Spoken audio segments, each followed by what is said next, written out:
और बड़ी खबर आपको बताते हैं। असम में दूसरे चरण की वोटिंग के बाद एक कार में ईवीएम मशीन मिलने पर अब सियासत तेज हो गई। जिस कार में ईवीएम मशीनें मिली वो कार पथरकंडी से बीजेपी के उम्मीदवार कृष्णेंदु पॉल की है। इसके बाद कांग्रेस नेताओं ने सियासी हमले तेज कर दिए हैं। प्रियंका वाड्रा ने आज सुबह ट्वीट किया, लिखा कि हर बार ऐसे वीडियो सामने आते हैं जिनमें प्राइवेट गाड़ियों में ईवीएम ले जाते हुए लोग दिखते हैं। ऐसी घटनाओं में कुछ चीजें कॉमन होती हैं, वो है गाड़ियों का बीजेपी उम्मीदवारों से कनेक्शन।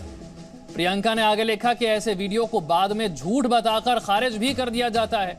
प्रियंका ने लिखा है कि बीजेपी अपनी मीडिया मशीनरी का इस्तेमाल करके उन्हीं लोगों को आरोपी बता देती है जिन्होंने ये वीडियो सामने लाए होते हैं।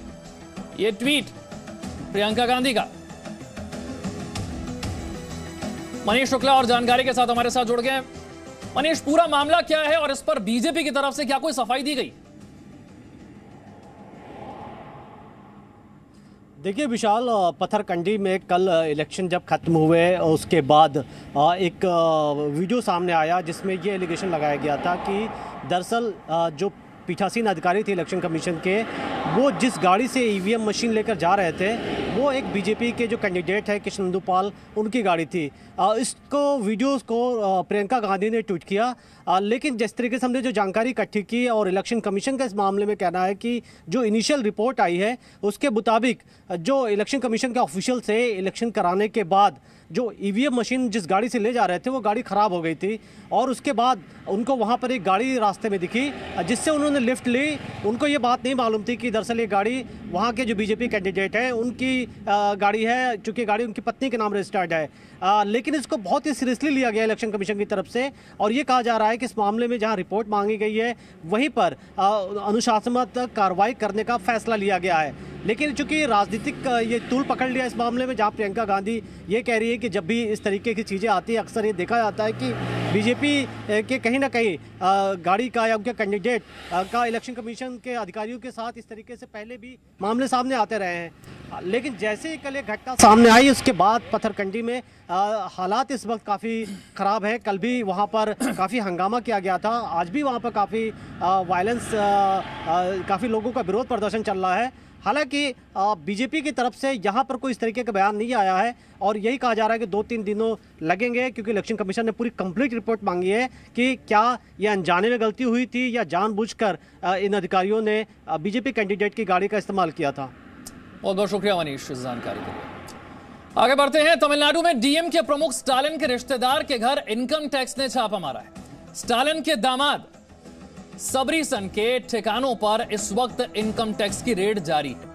कांग्रेस ने इनकम टैक्स की इस कार्रवाई को विधानसभा चुनाव से जोड़ दिया है। तमिलनाडु में 6 अप्रैल को मतदान होना है। कांग्रेस के नेता अभिषेक मनु सिंघवी ने ट्वीट किया है कि क्या स्टालिन के दामाद पर इसीलिए छापे पड़े हैं क्योंकि डीएम के एनडीए का हिस्सा नहीं है। उन्होंने आगे सवाल उठाया है कि क्या एआईएडीएमके में कोई भ्रष्ट नहीं है। 6 अप्रैल को वोटिंग है तमिलनाडु में और उससे पहले स्टालिन के दामाद के घर पर इनकम टैक्स की रेड जारी है। सिद्धार्थ मेरे सहयोगी और जानकारी के साथ। सिद्धार्थ, ये जो कार्रवाई हो रही है इसकी वजह क्या?